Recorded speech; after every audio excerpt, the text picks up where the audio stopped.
Welcome, everyone, and pull up a seat at the table. It's Lunchtime in Rome. Tonight's episode 211, entitled Too Much Hurt. What happens when you want to love others, when you want to feel loved, but you just can't? What happens when you've just been too hurt, when you've been hurt too much and there's nothing left to give? We'll find out all about that tonight as we discuss it. So pull up a seat at the table and join us. First-time listeners, you can subscribe on your favorite podcast app or watch us live or later at youtube.com/lunchtime in Rome. Visit us at lunchtimeinrome.com. And while there, you can take our relational needs questionnaire. Make sure to follow us on all social media, and it would be great if you give us a 5-star review. Jay, what specifically is this podcast about? Being alone is the worst. Good times aren't as good, and bad times are worse when you're all alone. Romans 12:15 says to rejoice with those who rejoice and mourn with those who mourn. That is how you keep people from being alone and what this podcast is all about. We demonstrate that in the first 15 minutes or so of the podcast. We talk about it for the rest. Then you give us a 5-star review. Yeah. So while it may not be 12:15 in Rome, we're treating it like it is Lunchtime in Rome. What happened with the 5-star review? Did I miss it? No, I just was putting my hand up. Oh, Yeah. that's why I said it. Yeah. I Well, we're good. It's a Hi, good Eric. reminder. Hi. You know, we almost made it 4 weeks in a row Yeah. With all of us here. with all of us here. Sans Chris tonight, Yeah. but There he he is is. celebrating his bride and her birthday. 72 hours of birthday. Yeah, right? Wait, it's somebody's birthday today. Hold on. Go ahead. All right. Speaking of birthdays, I had mine. Had a lot of fun. Happy birthday. Happy birthday. And went down to the south side. Amy got a room at Hotel Indigo. Did she invite you? Yeah. And went to Pins Mechanical, which is a really fun, I'll say, amusement place. They have a bar, and they have all these old arcade games. And Amusement place. Amusement place. And duck pin bowling and pinball. And, like, I'm talking, like, old school arcade games like Teenage Mutant Ninja Turtles. Do you remember that pizza game? I can't remember the name of it, but like old, like when you were growing up, like you would know Like the Atari? games. Yeah, and then Nintendo era of video games, really Pizza game. really fun. Yeah, don't worry about it. I ruined it. But it was a famous game. Anyway, like Paperboy. Remember Paperboy? No. I You didn't remember know. Paperboy. Absolutely. No. Come on, kid. Paperboy is awesome. What about the burger game? Burger Time? I'm thinking Burger Town. Yeah, not pizza. Wasn't That's it why Burger Time? Burger Time. Yeah. Where was I? I don't know, man. That was a standalone that's like game. I mean, heyday. that was, yeah. Yeah. Well, I didn't have Nintendo. I didn't No, either, I'm but saying my it friends was had arcade. Yeah, it was arcade. I didn't have Nintendo either. I went from Atari to Sega Genesis. It was all my like friends had post Nintendo. Space Invaders, Asteroids. That was Atari. No, I'm saying standalone game I know, era. but like Donkey Kong. yeah, that era. Coleco. Yeah. Donkey Kong's great. And then it was in like maybe it was in that quirky. They got cartoony. So Paperboy, Burger Time. Yeah. Little bit better Dragon's graphics. Lair. Dragon's Lair. I know the name, but I don't Oh, that was a game. taking you back. I wonder if they have it. That'd be interesting. But we met up with my cousin Calvin and his wife Natalie, and we just had a great time just talking because we talked about it. We haven't had like one-on-one time with them since Maggie was born, and I was like, wow, we need to do better. And then we had dinner at Ginny's neighborhood pizza joint on Saturday night with you guys, and that was awesome. And it was just a great birthday. Went to the lot on Sunday with my family, and it was delicious. And there really is something about like the price of the lot at lunchtime. Before dinner, yeah. Before dinner, it's like reasonable. It's a great spot. It is a great spot, and we were outside. It was a little warm, but it was really good. And then tonight, Yes, tonight. this evening, I went up to church to throw a little bit with Maggie. And those stinking pressing on people were there. No, that was fine. And I cannot. I don't understand disc golf. I'm trying to work on my backhand, and I don't know. I gotta have you watch me again because I feel like I'm doing all of the things, but it's not all clicking. Right. You know. Well, I've been frustrated with my putting since I started disc golf. and you got me the Power Disc Golf Academy, and it was sort of helpful, but I think I was getting away from it. It'd been a while since I watched the putting videos, so I watched it again this afternoon, and I was like, okay, well, I'm not doing that. And so I went out in the backyard again, and I was like, oh, that's why I don't do that, because that is one of the most uncomfortable things I've ever done in my life. And I know, like, if you want to try something new, it's going to be uncomfortable. But, Right. like, it's as unnatural of a throwing motion as it could possibly be. Yeah. So then after I had my meeting, I went and I stopped the church real quick, and I figured out, like, oh, okay, that's what I'm doing wrong. And I was like, yeah, I'm never going to do that right. Like, I was thinking yeah. I wanted to watch the video with you so you could watch me. Yeah. Because I didn't know what I was doing wrong, but it's kind of using the elbow as the hinge point in the putt. And so it doesn't matter. So, No, but it's interesting because I was throwing from like dumpster side to the grass. No, I'm talking putting, not. Yeah, I know. I'm Right. driving. And I was getting to the grass, but then like I threw my beast forearm and I got like, and I feel like this is the first time I got to like the edge of the woods going into that pin With your forearm. with my forearm. Oh, your forearm's far superior to your backhand. I know, but I'm like, I just want to, but it's not that much further. Like, it's not a ridiculous distance from where I was throwing backhand. And I'm Right. like, I just want to throw that far with my backhand. Sure. You should Right. you should be able to do that. Right. And something's There are not- people who are something's not shaped clicking. like you and bigger who do that very easily. Yeah. So it's not a body type. It's not a body shape. Right. It's something I'm Something doing. we're missing. Yeah. Something's not clicking. So, It is kind of crazy though. We'll figure it out. Like with the putting, here's an instructional video, right? From pros, from proven techniques, and you go to building do it from the bottom. and you go to do it, and it's so awkward and even maybe painful, and like it just feels so unnatural to you. So, like learning that muscle memory, like like what do you do at that point? Do you just go, I'm going to do it the way that I feel comfortable with, maybe try to implement this over time, or just disregard it? What I'm doing is, well, two things. I'm taking the principles of it, but applying it to what I'm comfortable with. But also, I think I realized I'm basically, there's two types of putts, and I was trying to force one type of putt into the other. And so I'm going to rewatch the other type of putt and see if that's maybe what I'm more comfortable with. So, but it's interesting because just because I can disc golf doesn't mean I know how to teach disc golf. And this week is the beginning of my golf coaching, as I mentioned last week. And I've always said, hey, I know how to golf. I don't know how to coach golf. I know how to coach volleyball after 26 years. Well, let me tell you what's frustrating. Two things. Coaching volleyball, where you get absolutely brand new players or very beginner players, and you have so much to coach them. That's frustrating. It's overwhelming. It's daunting. 3 days into golf, I will tell you what is also very frustrating. Not being able to coach them, because the way it's set up, the course where we go, we have a tee time and we show up and then they go play. And we can't break it down. It's not like going to the driving range. Well, they have a range, but there's a youth golf camp there this week, so we can't use the range this week. And they're used to just playing, and so you can say something, but you're in the middle of a round. Oh, I don't know if you know this, but I like to golf quickly. So now not only I'm not even playing, but I'm in charge of two groups of guys, so 2 tee times, playing golf, not well because they're not very good. Some of them also slowly, while there are regular people waiting behind us. Right. It's a great time. Yeah, that sounds like it's right up your alley. I've had to calm myself down so many times. I'm like, Jay, this is golf. Golf is always crowded. So it's okay that they're behind you. Just keep it moving. Right. Well, now I can't even stop and show a guy something that I may or may not even be accurate, or it just works for me, but maybe it doesn't work for him, or he's not near the level of where I am, where I can say, well, just take it 2 clubs down, open up your club face, but drive it lower so that it goes left to right, and you'll roll it up onto the green rather than just use an 8-iron, which you think would use a normal, you know what I mean? Right. He's like, huh? Right. But, and there's a couple kids who are kind of hard-headed and don't want to listen anyhow, but there's this one kid who's very unassuming. He's a senior, so he's pretty much a young man.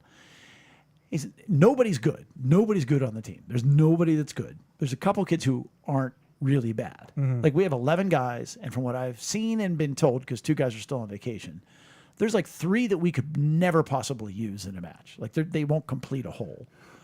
but the other oh, man. 8 can be bad.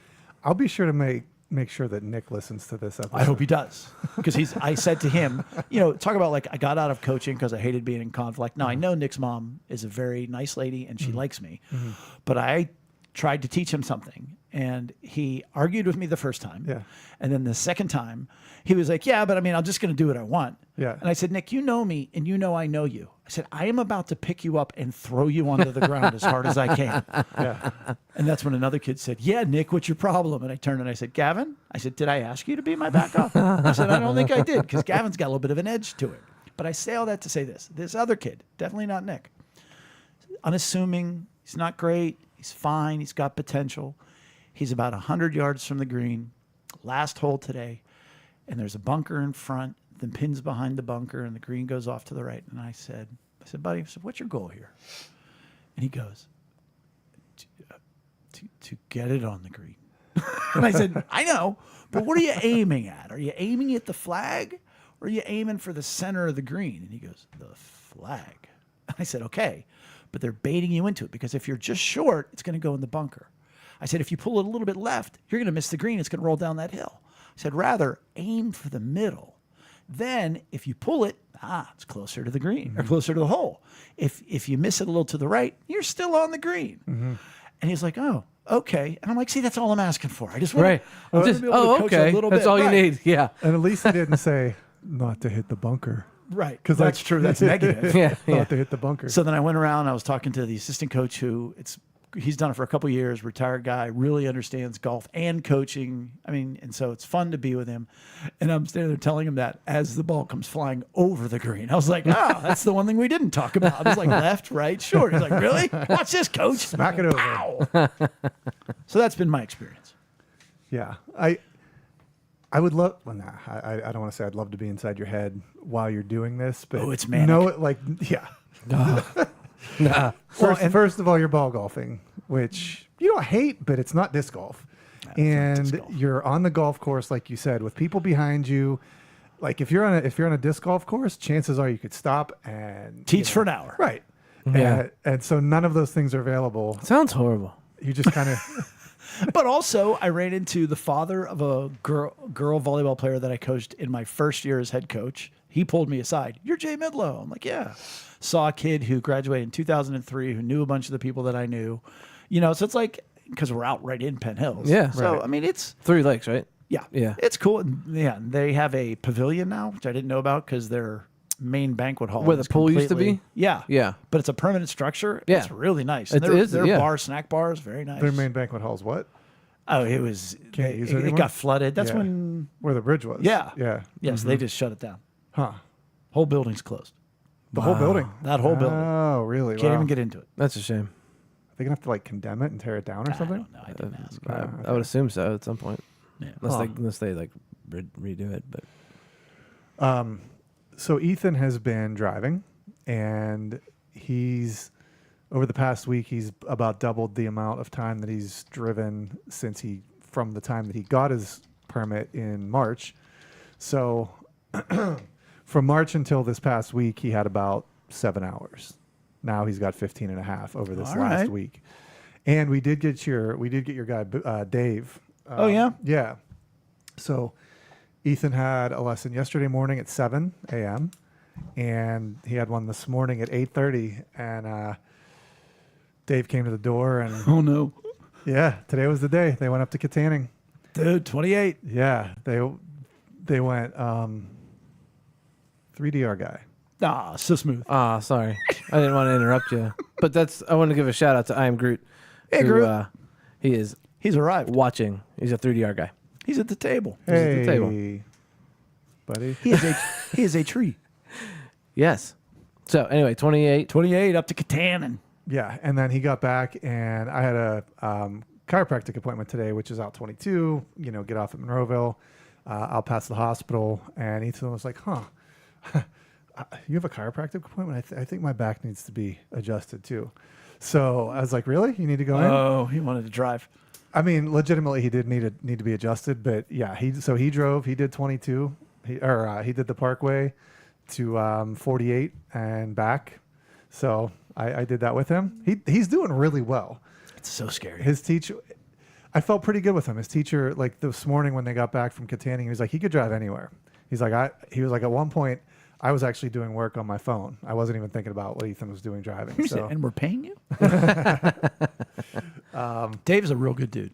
Yeah, he seems pretty cool. They were just in Myrtle Beach last week, so we started talking about Myrtle Beach and stuff and how we were down there recently. And I made some wings tonight in the air fryer, and they were really good. Haven't done that before. So That's awesome. That's the kind of stuff that you enjoy and you get to celebrate. and love. And sometimes when you're in traffic, you get angry, and all of those things are good and normal emotions. But every once in a while, when we have our emotional needs, which if you're not sure what they are, look them on our website. They're all listed in deep. Take the relational needs questionnaire on our website, and then you will get your top emotional needs, and you will get a description of each with that. Mm-hmm. So, when those needs aren't met or they're taken from you, that is what you mean when you say, "Hey, that hurt my feelings." Well, those hurts go 4 places: anger, fear, guilt, and self-condemnation. The only problem is they don't go anywhere. They just keep building. And so eventually you're overfull. You're all full on hurts. And then you can't really feel anymore sometimes. You're in it. You're unable to love. And so what happens at that point is many different things. And we wanted to take some time tonight to really look at that, partially from a scholastic standpoint, but also for an application standpoint, because some people are just, you're not aware of it. You're not aware that, man, I'm all full. Yeah. In church on Sunday, I told the story of when I told my mother that I had been hurt by one of my siblings, and I said, "Mom, don't you care?" And she said, "Honey, I can't." You're the fifth child out of 5 kids that are Right. across the board with She was, and she was just problems it was wonderfully honest. Right. Yeah. Damaging to me, but honest. Yeah. And I think if we're being honest, Yep. there's times in our lives where you're like, wow, I really want to care. But it doesn't always come out as that. Right. So we want to take a look at that tonight. So we're going to do that. The first there are 3 categories of ways, or should we say manifestations of a full cup. If all of your emotions went into a cup, we call it the emotional cup. And you're at capacity, and now it's overflowing. So what comes out of the top of the cup? And that is basically 4 different categories. The first being, and I wanted to point this out. We are talking tonight to people who maybe have never sat at the table with us before, people who are only in the very beginnings of understanding emotional needs, hurts, all that stuff. There are doctoral theses, not a word, theses, that's better, that go into detail in each and every one of these. So we are not doing this as per the doctoral scholastic viewpoint. We're doing this so if you're sitting at the bar tomorrow night, you can turn to your buddy and go, I think your problem is. So I just want to get that out of the way first, so nobody will actually us at any point in time. Cool? Cool. Good. So the first one is emotional trauma. Now, by definition, trauma is when what you're experiencing is more than you can handle in any given moment. We're using it in a much more general term. If your hurts go to anger, then typically your hurts go to one of those 4 places. They can go to all 4, but typically they go to one. Then you will find yourself, if you are experiencing emotional trauma, meaning, hey, my cup is overflowing. Would you review again where those negative hurts, what are the 4? Hurts go to fear, guilt, anger, and self-condemnation. Fear being, oh my gosh, I'm afraid it's going to happen again. Anger, I'm mad that this happened to me. Self-condemnation, I'm not worthy of even having that need met. And then guilt, it's my fault that I got hurt. It's my fault that my need didn't get met. So if your hurts go to anger, then all of a sudden you find yourself to being just completely irritable. You're hostile. Everything bothers you. Mm-hmm. You're the guy screaming and yelling in traffic. Mm-hmm. I mean, traffic is the perfect illustration for so many. It's a good barometer. So many. whether it be your need for respect, Although security. mine often go to guilt or self-condemnation. In traffic? In traffic. No. Oh. That goes to anger. Like traffic's a little different from me. Yeah. Oh, okay. So Yeah. right. Because I do have a need of some respect. And I Right. feel like it's all in the car. But it goes to anger though. Like you get angry Yes! in the car. Okay. I get ticked. Okay. Yeah. Right, because like probably the highest need for respect that you ever have is when you're driving. Oh yeah. Or Only. and acceptance. Because maybe I did something wrong and they're yelling at me and I'm like, I'm sorry. And then like you're still yelling at me. Okay, now I'm angry. But see, that's interesting. Yeah. For many reasons, because then it's flipped the switch for people who have not loved you, even though you've made a mistake in the past. And this driver is now adding to that list. So that's why you're getting angry. As it is. Gotcha. So if you find yourself to be very hostile, very aggravated, irritable, that's probably because your cup is full and your hurts go to anger. However, if your hurts go to fear, that's where anxiety and depression kick in. And again, in the most rudimentary terms, anxiety is the worst possible thing is going to happen. Oh my gosh, this is going to go bad. This is terrible. The worst outcome is on its way. And I have to say it 1,000 times. Anxiety and depression are much more than this. Yeah. But we're saying as it applies to a day-to-day life, Right. you know, depression is, you know what? It is the worst case. It's always going to be the worst case. Yeah. There's no way out of it. I really like how you put it on the paper here, though. Anxiety, constant fear of worst case scenario. Anxiety is a constant fear of a worst case scenario, and depression, resolute or resolved to the worst case scenario. So anxiety, oh, the worst is always, it's just going to happen. It's always going to happen. And you know what? I'm resigned. I'm resigned to that. It's just going to happen. That's such a black hole, and it's horrible. I said, this maybe is the application of those terms, is maybe the way we're putting it. But, you know, one of my life mottos, shout out last 2 weeks, is, you know, you're fine until you're not fine, and then you'll be fine. Somebody who's mired in anxiety and near depression is, I'm not fine until I'm fine, but even then I'm not going to be fine. I'll not be Right. fine. Gosh, that is such a That's horrific, really, accurate yeah. representation. So the second category, if we have emotional trauma, you know, it's just all too much, is being numb. Absolutely being numb. Yeah. Why are you breathing? Well, because I found myself after the COVID, like during probably 2021 and 2022. So after the rage of 2020 wore off. Yeah. Well, I guess 2020 was more the Irritable, hostile. Oh yeah. I was so angry at everything. And then up until probably like May of last year, it was angry and then numb, both together at the same time somehow. Like I would alternate between I'm so angry at everything, but I'm also numb. So Well, that's interesting because it's sort of a combo it was a bad one. in that I'm angry and I'm irritated and I'm hostile. So I'm definitely feeling something. I'm still engaged. It's not good. My cup is overflowing of negative. But then when the positive comes, it's almost a yeah, but. Yeah. So you're yeah. numb to the Right. positive. Right. Oh, but you're alive to the negative. Yeah. It was a horrible place to be. So with these, speaking of being emotionally numb, and that's the honey I can't. That's the honey I can't response. You know, the reason why this happens, what your body, what your mind is doing, is it's detaching, it's protecting. You know, that's the mannequin phase of trauma, where you go, wow, this really would suck if I was actually paying attention to it.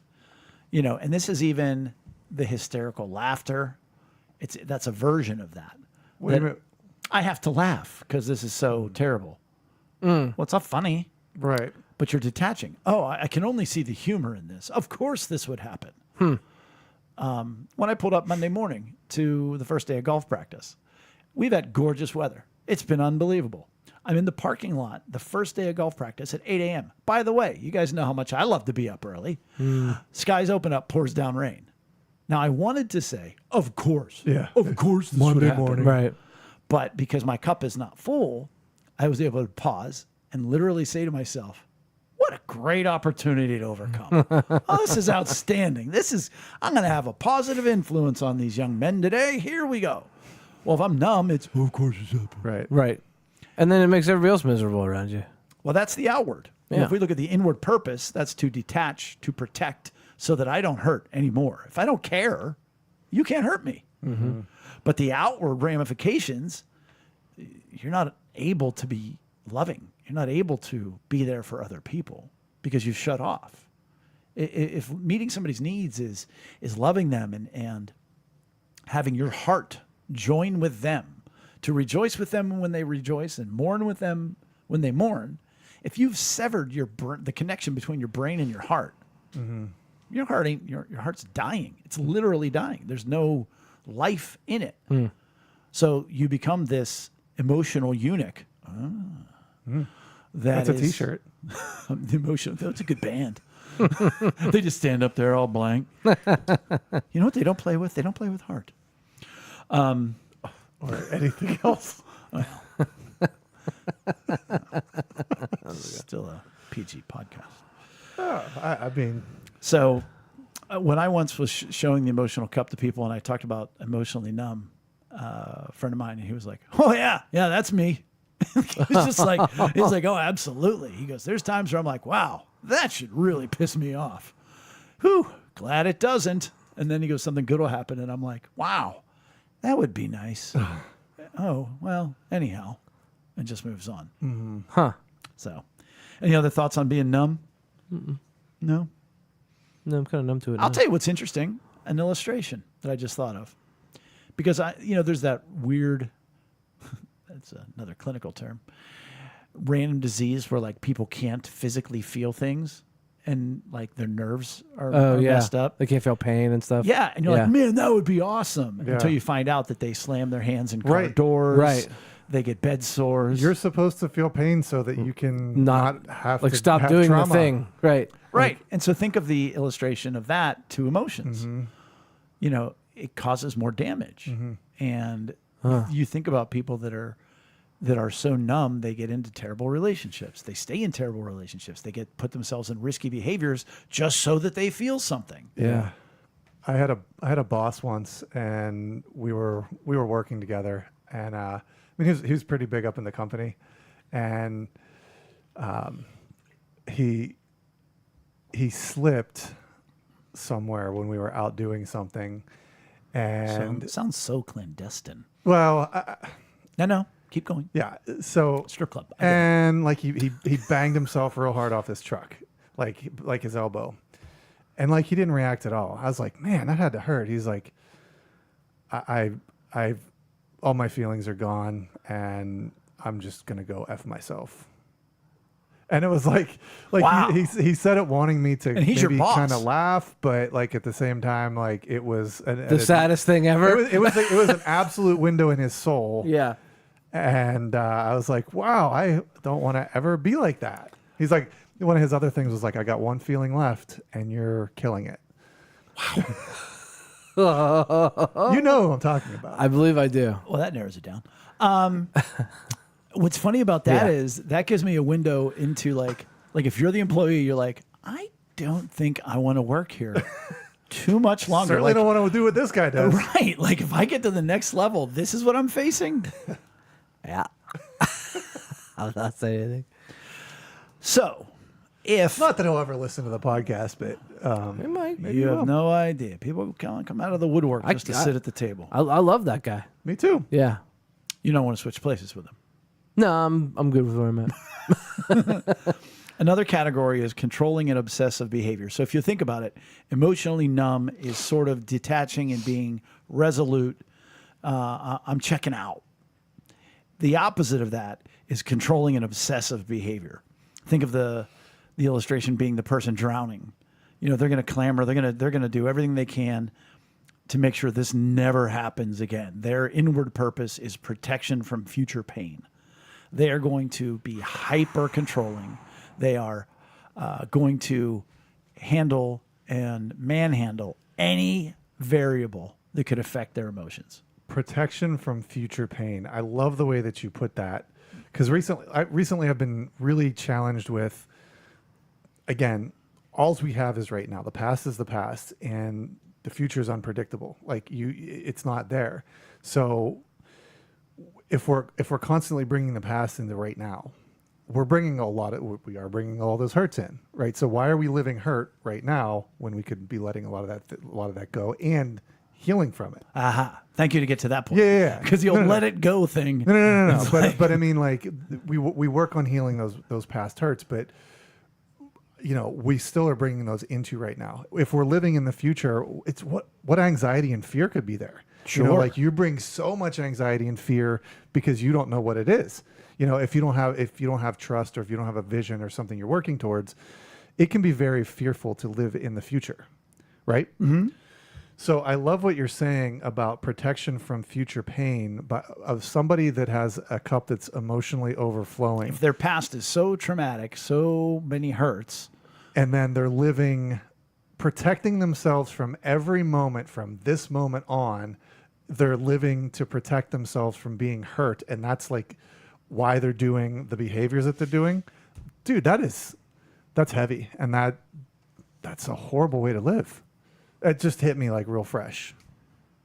Yeah. Like you're constantly living in this reality that may never happen because you're so hurt from your past that's how you feel like your whole future should be. You probably have a high need of security, I would imagine. I would imagine. Well,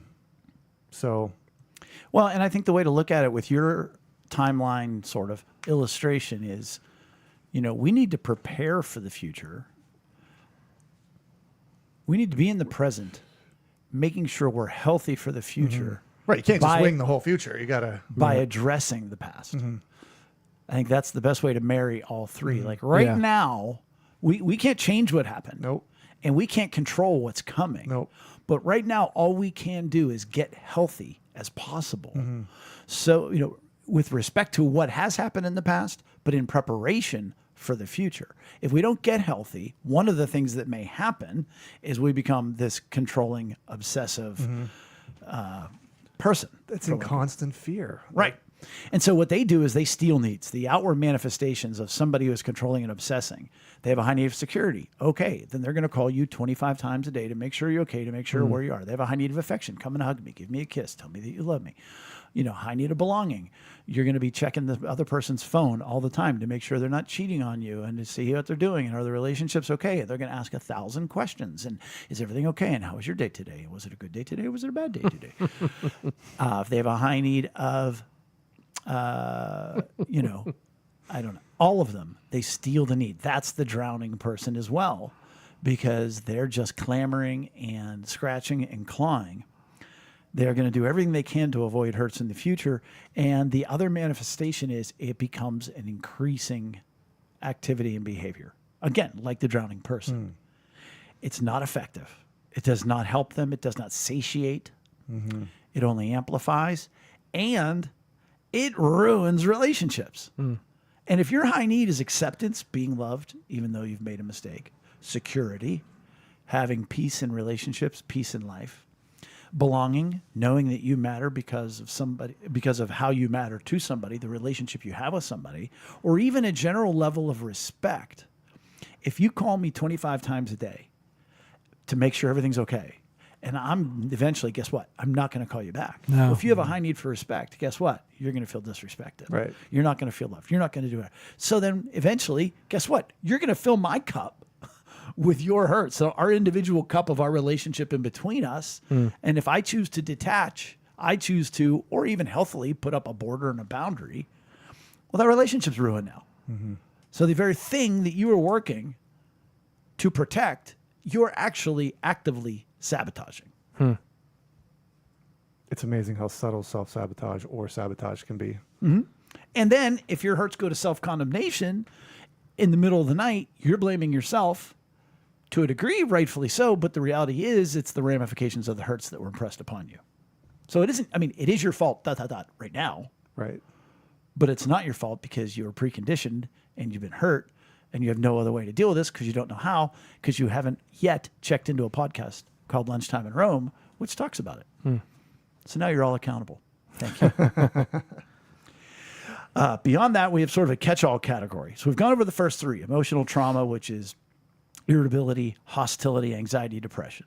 Being emotionally numb, detached, the controlling obsessive behavior, and then finally, really complex and or other manifestations. The first one being like sleeping and eating disorders. They're sort of a combination because on the one hand, an eating disorder is and I learned this in college through a friend, that it's a control. There's nothing in it. We could throw cutting in there as well, self-harm, that I can't control anything in my life, but I can control this. This razor blade on my skin. I know. But that also goes with being numb. I can't feel anything. Right. Cut. Oh, I feel that. Yeah. And then as far as sleep disorders, I mean, I think that's relatively self-explanatory, but that can also go to anxiety, depression, and you can also combine them. We want to spend a minute on the next one, which are just physical ailments. You have upset stomach. You have a headache. You have chronic back pain. You have irritable bowels, for lack of a better term. It's amazing how these get treated with medicines. And I'm not saying, before we go any further, blah, blah, blah, blah, blah, that is treating, assuming that the cause is trauma, is stress, is again, bringing it back to Lunchtime in Rome terms, your cup being full. All you're doing is treating the symptoms, not the root cause. Right. And it gets, when you talk about complex manifestations, we look at, oh, I'm depressed, I'm anxious. So what did it give you? An SSRI. Well, I think it's something like 65% of your SSRI receptors, they're in your stomach. Well, all of a sudden now you have an upset stomach. Oh, okay, so let's give you a pill to fix the pill that was supposed to fix the anxiety and the depression, which actually just numbed you out and mellowed everything out. I am not anti-SSRIs. I am vehemently against the overprescribing of SSRIs. Right. You know, oh, my neck is sore, it's tense, I have these migraine headaches. Okay, we can take a pill, we can also go to the chiropractor, we can also do everything else. But why are you having these headaches? It's from the cup being over full. The same thing with the stomach issues outside of SSRIs, but indigestion and, you know, all of the things that go with that. There is a book that we talked about a couple years ago, The Body Keeps the Score. Did you ever get it? One of the two books that you've read in your life. I haven't read it the whole way. No, I've read All's Quiet on the Western Front and The Bible. Wild at Heart. There's got to be parts of the Bible I haven't read yet. And the reason why I stopped reading The Body Keeps the Score. So it was written by a guy, Dr. You can look it up if you would, so much tech guy. Here, ready? Let's see where it is. Vanderscoot. That's my guess. Let's all say it aloud at home whenever we find it. But he understood and really wanted to research and talk about what are the physical ramifications. Vanderscoot is actually pronounced Jones. Vanderkolk? Oh, that's not bad. Vanderkolk. What is it? Right here. I can't see it. Vanderkolk. Oh, Vanderkolk. Kolk. Bessel Vanderkolk. Bessel Vanderkolk. Oh, Russell. Oh, yeah. RVD. That's Rob Van Dam's old tag team partner. Anyhow, look it up. Great book. Amazing. A little brainy in the beginning, like talking about the parts of the brain and whatnot. I'll put a link to it in the show notes. Please do. Use promo code LIR to get nothing off. So he really goes into depth, and it's a fascinating read if you're into brain stuff. It is readable. Joe and Leah got it after I got it because Leah wanted to look at it from some of the trauma she's experienced in her life. And both of them were like, I didn't get past the brain chapter. I couldn't do it, you know, and they both quit reading it. I read it all the way until he gets to the solution. And that is the reason why I quit, is because it was so amazing, his solution and what it takes. that I got frustrated because I was like, well, where's that magical place? Like, there is no place that Right. does all these things in this regard. For now, he's also dealing with, severely traumatized people. Right.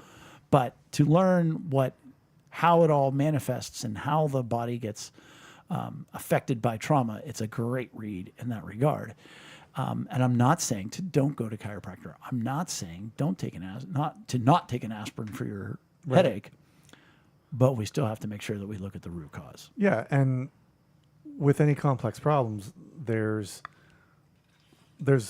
very much a root cause and other causes, that are contributing to the complexity of that thing. So, like you said, you can take an aspirin, but make sure that the aspirin's not going to treat that root cause. No. You have to dig down to Worth a find Band-Aid. the root or the roots of that cause. Absolutely. So we have underneath complex manifestations, the sleeping, eating, bodily harm disorders, physical ailments, and then the escape behaviors, which I think to a large degree, these have two different Sides of the pendulum. stigmas Oh. because one is substance addictions. It's a negative one. Yeah, you're drinking, you're doing drugs, you're taking Xanax, you're doing whatever you can, and everybody goes, "Oh, well, look at them." And again, that's also a form of detaching. It's numbing. It's numbing is exactly what it is. But the other is when people get obsessed with work or exercise. Yeah. Oh, look at that guy. He's working so He's hard. a real go-getter. Let me tell they're you, always at the gym. Look at their they're body. in so much shape. Oh, They're eating so well. and again, is going to the gym bad? No. No. Is having a drink bad? No. No. But too much of either. Yep. And not even too much. Yes, certainly too much, but also the motivation for it. The number of CEOs who are running from their problems at home. The workaholics who pour themselves into work because they don't want to go home. People that, you hear some people say, "Oh, the gym is my sanctuary." Okay. I've never said that. Well, we could talk about, we could almost do an entire episode on mottos, lingo, whatever, that do not apply to you, like runner's high. Oh yeah, I've experienced it Okay. when I did the couch to 5K. Yeah. Yeah, Yeah, I haven't. yeah. Getting the pump when you're at the gym and you get that, and you feel like that. Not pump. like Arnold. I haven't felt that good. No, but I mean, guys who work out, they're like, "Oh Yeah. man, I got to get a good pump in. Yeah. I got to feel like." No, I just feel weak and miserable. Like I just never once. But that's not this night. So all of them those are both manifestations of escapism. You're trying to escape from it. One by numbing, one by both. The other two by performing. Neither are healthy. Why do we do this? What's control? It's numbing and it's distractions. It's some and or all of each of those.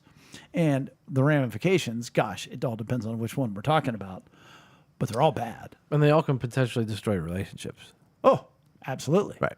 I think distractions is like a sneaky one in here on this list. Because, drink to numb or do drugs to numb or work to forget, or do the gym to whatever.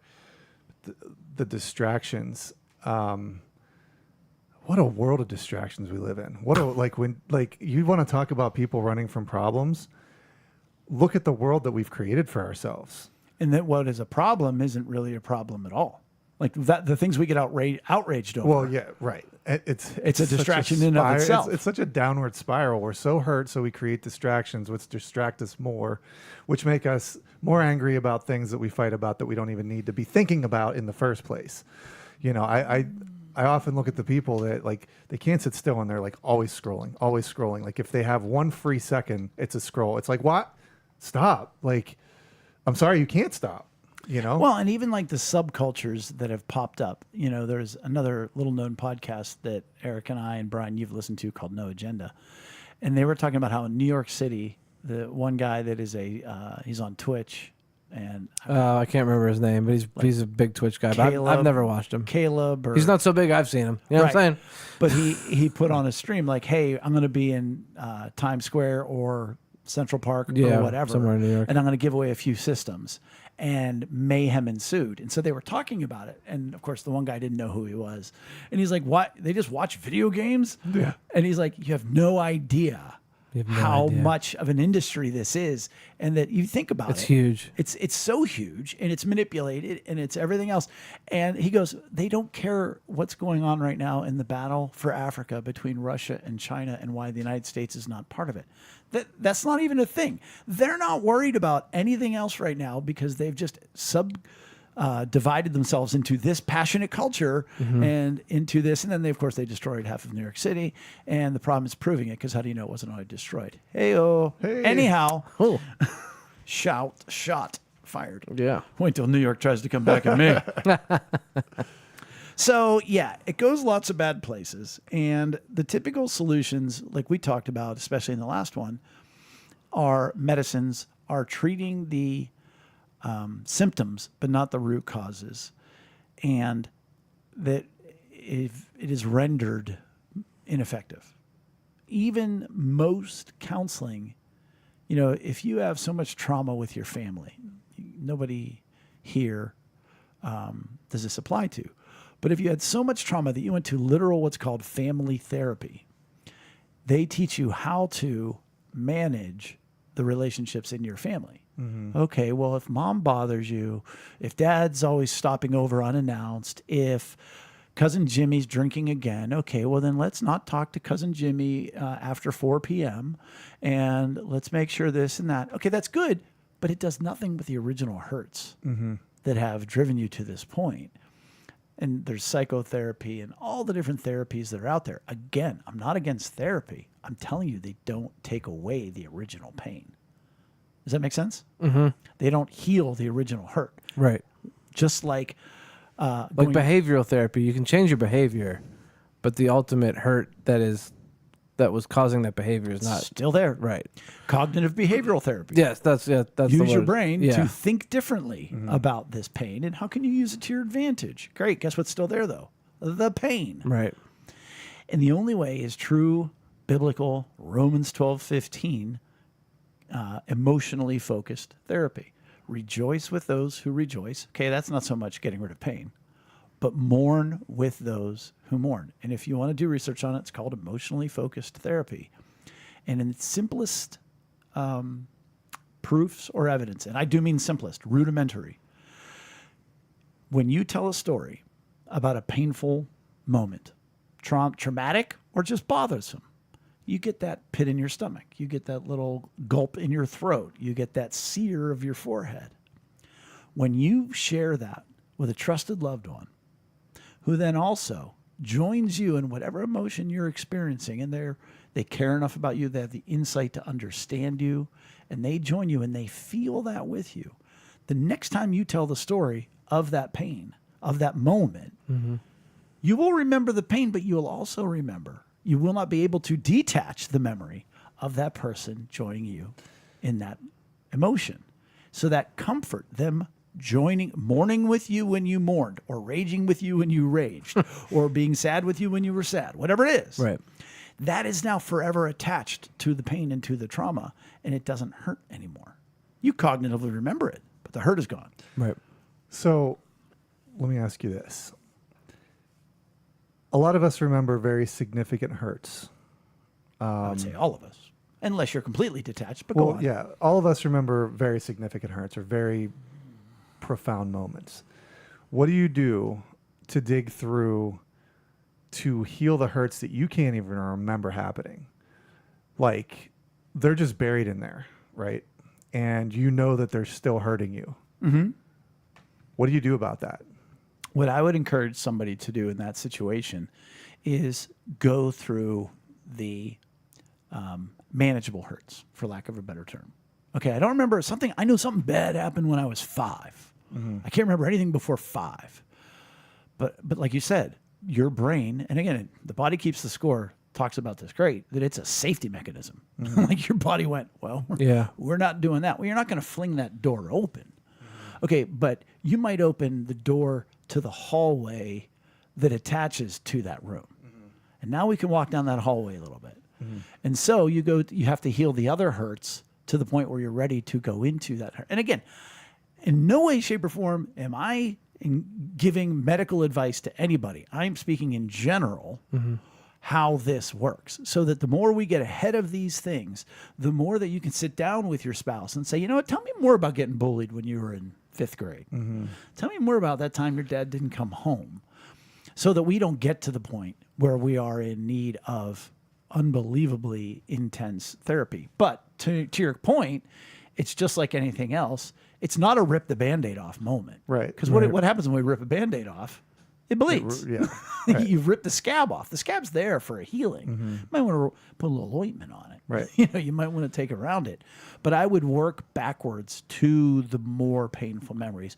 And that's what good therapy is. That you can remember You off can the top remember of your head. and handle. That's what good therapy is over a long period Right. of time. Well, and I've had times where like I've talked about something and then like, oh, now I remember this thing that happened on the side that was like, yeah. I think it's amazing. Like, so I have 2 kids, Ethan and Abby. Abby's younger, Ethan's older. He's the big brother, she's the little sister. I think it's amazing to watch just the trajectory of their 15 or 16 and 11 years together, seeing so many little moments where like, oh, that's a paper cut, bud, that you just gave her. Oh, that's a little bit of a deeper slice that you just, gave him, Abby. And they're still so young in their life. And all those things hurt. You know what I mean? They're all hurts that are constantly compiling, even if they're small or there's some bigger ones. And then you talk about you get to age 50, 55, and like, if you haven't started working on healing hurts, or even if you have, like, just the staggering amount of hurts that I've seen my kids give each other in this short amount of time, and then we think about us as adults, it's just mind-blowing. And then there's so many that you forget that you're still bleeding, like you're still bleeding, and it all does add up. And you might be susceptible to bigger wounds. Actually, no, you are susceptible to bigger wounds that may not affect me. Right. Oh boy, they're going to affect you. Right. And so it's not a big deal. I talked about that also. Like, you don't get to decide Right. what somebody else's pain level should be. Right. Right. So my point is, it's just, it is staggering to know that we have been hurt so many times in our life, little tiny hurts, big, gigantic shotgun wounds, and how quickly those can affect your cup and how sneaky they can be to get you to the point where you do start sabotaging yourself and others. Well, I was going to say there's probably some consistency to them as well. So you may not remember every single little tiny hurt, like using Ethan and Abby as an example. Like if Ethan is, bugging Abby or taking something and hurting her sense of security. The best is stop. Right. Ethan, I heard it 3 times now. Right. She shouldn't have to tell you stop 3 times. Right. So there's a consistency of what he's doing.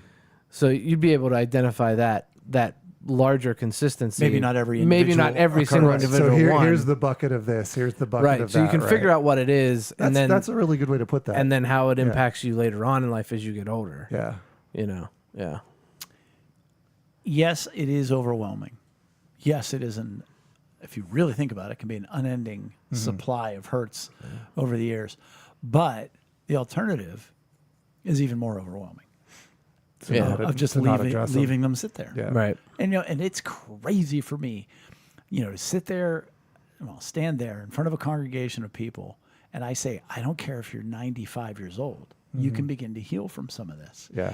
And you just see different people's faces, and you're like, you ain't listening. You ain't listening. You're like, nope, not me, not me. And I'm like, right. And you're going to be you, but worse in the next 10 years if you make it that long. So my encouragement is just begin. Get that trusted loved one. Work on it. Tell stories. Have them join you. Teach them. Be terrible at it. With Tyler and Kira, my nephew and going to be niece once they get married, I guess, I was going over this with them and teaching them literally how to comfort. And they were saying just how awkward it was and how their inner monologue is like, just flying. And then, of course, they tell me how they did, and I tell them what they did well, and I point out what they did wrong. And they're like, does this get easier? And I'm like, oh, yeah. And you'll get better if you just keep trying. You'll learn it. You'll be like, oh, that really helped me. Thank you. Right. But I want to point out what your guy / now our guy, Groot, pointed out, because it's important. It is important. And, we talked about, maybe being addicted to alcohol or drugs or, some kind of substance abuse. But, and talking about the streamer guy on Twitch that, made that call to people. But a lot of people are so involved in video games that that is the life that they live. And they might have a job and they'll go to work, but then they'll come home. Like I've been that guy where I go to work, come home, get right on, and they just get to this escape, and there's Alternative universe. yeah, and there's good things about being online, and there's bad, and you can create good relationships. That's why we created 3dayrespawn.com, and it is a true escape. Not a good one, but at times it can be really, really bad, and it's just like any of these other ones. It's a distraction.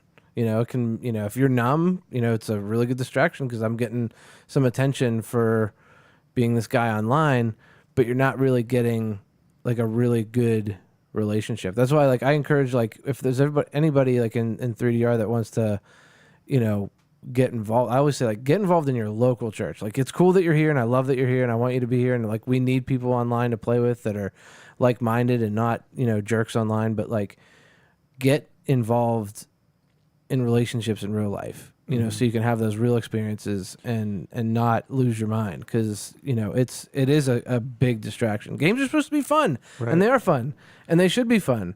But there is an element of it can really take over. I remember watching Ethan. He went through a period for probably a year or two, and it was amazing to see how you kind of lose a person. You lose it's almost like they become a ghost Or a bot. You're just Right. you go and you're just hitting the button. Right. And it's been great to see him over the past couple, especially over the past year to really come out of his shell. Mm-hmm. And, but doing musicals and yeah, at church and all that. Yeah. yeah, Well, and again, this is not a Christian podcast. It's a podcast done by Christians. But, we went back to alcohol. Is it evil? No. Is exercise evil? No. Are video games evil? No. Exercise. It's a little evil. Sometimes it feels a little evil. Is it okay to be angry? Sure. All of those things, they're okay. Too much of them, does the enemy like to get a foothold and abuse and steal, kill, and destroy? Mm-hmm. Yep. that's his job. Is an unguarded strength a double weakness? Oh, yeah. Yep. All of those things are true. And that is the need for God in your life and as a filter and a lens and all of those things and the avenue towards healing. So I thank you, Groot, for your words and your input there. It matters a lot to us, and we're glad you're engaged in that. And I don't know if you explained 3-day respawn well enough, but for a layman like myself, it is an online gaming community where you can engage in very much, if not filtered, structured conversation that is safe, effective, and positive. Yeah. In the very dark world of gaming. Yeah. And so certainly take a time if you're a gamer to look them up. Yeah. And to go from there. I actually played with Groot the other night. We played Halo. It was awesome. Oh, Halo. That's a great game. It is a great The original? No, Halo Infinite. It's the newest edition, but we were playing multiplayer. So. Did you finish it? I have not. Oh, you can be funny. Yeah. Yeah, you're such a turd. Because it's infinite. It's infinite. It's never ending. We're snapping here, baby. We're moving. Who's gonna be Chris this week? The moral of the story is this. Recognize, I think my cup might be full. And then take the first steps towards healing in a true and helpful way. That'd be my encouragement. Mine too. And that's it for episode 211. Please make sure to give us a like or follow on social media and visit us at lunchtimeinrome.com. While there, take our relational needs questionnaire. Thanks for joining us at the table for Lunchtime in Rome. Bye. We'll see you in 2 weeks because we won't be here next week. Bye.